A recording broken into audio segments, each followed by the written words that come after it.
Assalamualaikum warahmatullahi wabarakatuh. Salam guru penggerak. Halo sobat penggerak. Perkenalkan, saya Darnilis, calon guru penggerak angkatan 11 dari SMP 4 Kota Payakumbuh, Provinsi Sumatera Barat.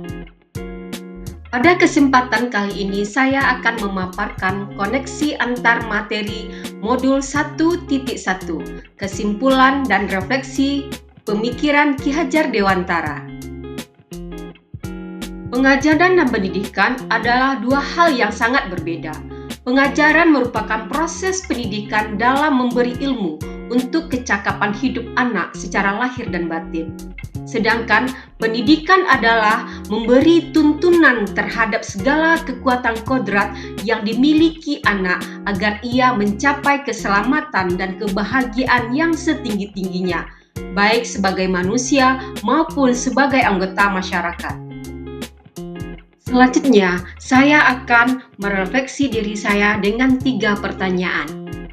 Yang pertama, apa yang saya percaya tentang murid dan pembelajaran di kelas sebelum saya mempelajari modul 1.1? Yang kedua, apa yang berubah dari pemikiran atau perilaku saya setelah mempelajari modul 1.1? Yang ketiga, apa yang dapat segera saya terapkan lebih baik agar kelas saya mencerminkan pemikiran Ki Hajar Dewantara. Yang saya percaya tentang murid dan pembelajaran di kelas sebelum saya mempelajari modul 1.1, bahwa yang pertama, peserta didik pasif dan motivasi belajar peserta didik rendah. Hal ini disebabkan oleh saya hanya memakai metode ceramah dalam setiap pembelajaran, sehingga peserta didik menjadi tidak aktif dan malas melaksanakan tugas yang diberikan. Yang kedua, pembelajaran berfokus pada ketercapaian materi yang mengutamakan aspek kognitif peserta didik. Dalam hal ini saya hanya memikirkan ketercapaian materi yang telah saya persiapkan sebelumnya, sehingga ketercapaian pembelajaran hanya pada aspek kognitif saja dan aspek yang lain menjadi terabaikan. Yang ketiga, guru mendominasi dalam pembelajaran sebagai teacher center. Pada saat pembelajaran berlangsung, guru mengambil peran lebih banyak di dalam kelas, sehingga keaktifan dan kreativitas peserta didik tidak berkembang. Yang keempat, guru lebih mengutamakan kelas tertib, tenang, dan peserta didik memahami materi. Saat pembelajaran berlangsung, saya sebagai guru lebih nyaman dengan keadaan kelas yang tertib dan tenang, sehingga saya merasa aman dalam menyampaikan pembelajaran. Yang kelima, guru kurang memahami karakteristik peserta didik. Di sini saya tidak memperhatikan sifat dan watak dari peserta didik secara menyeluruh. Saya sering menyamaratakan karakteristik yang dimiliki oleh peserta didik.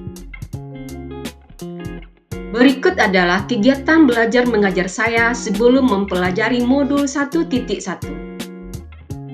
Guru berdiri di depan kelas dengan memaparkan materi, sementara peserta didik hanya duduk dengan tenang, mendengarkan pemaparan guru.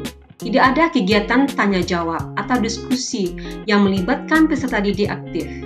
Di sini guru berfungsi sebagai pusat pembelajaran yang menuntut peserta didik untuk mengerti dengan materi yang dipaparkan. Setelah mempelajari modul 1.1, ada perubahan terhadap pemikiran dan perilaku. Yang berubah terhadap pemikiran saya adalah: pertama, pembelajaran berpusat kepada peserta didik atau student center, bukan lagi teacher center. Saya menuntun kreativitas kepada peserta didik dalam melakukan setiap pembelajaran. Yang kedua, saya menghargai setiap karakteristik belajar peserta didik dalam melaksanakan pembelajaran sesuai dengan bakat dan minat mereka masing-masing. Yang ketiga, guru bukan satu-satunya sumber belajar. Mereka boleh mencari referensi pembelajaran dari mana saja yang sesuai dengan kodrat alam dan kodrat zaman. Yang berubah terhadap perilaku saya adalah: saya mengemas pembelajaran secara menarik agar motivasi belajar peserta didik meningkat. Yang kedua, saya memberikan kebebasan kepada peserta didik untuk menyelesaikan setiap tugas sesuai dengan minat, bakat, dan kreatifnya masing-masing. Yang ketiga, saya lebih cermat melihat bakat peserta didik, di mana saya menuntun pembelajaran sesuai dengan kodrat peserta didik, bukan lagi menuntut peserta didik sesuai dengan apa yang saya inginkan. Yang dapat segera saya terapkan lebih baik agar kelas saya mencerminkan pemikiran Ki Hajar Dewantara, di antaranya adalah: pertama, merancang pembelajaran yang interaktif dan menyenangkan bagi peserta didik. Yang kedua, menerapkan pembelajaran berbasiskan kearifan lokal dan budaya di mana peserta didik berada. Yang ketiga, menerapkan konsep merdeka belajar dan mengintegrasikan setiap pembelajaran dengan pencapaian profil pelajar Pancasila. Yang keempat, pembelajaran yang mengutamakan budi pekerti. Yang kelima, pendidikan yang menuntun bukan menuntut. Yang keenam, pembelajaran yang sesuai dengan kodrat alam dan kodrat zaman. Yang ketujuh, mengintegrasikan permainan dalam pembelajaran. Kesimpulannya, pendidikan adalah menuntun peserta didik sesuai dengan minat dan bakatnya. Pendidikan bukan ilmu akademis saja, namun perlu pemahaman budi pekerti yang baik. Pendidikan sejatinya adalah berhamba pada peserta didik. Demikianlah video refleksi diri saya.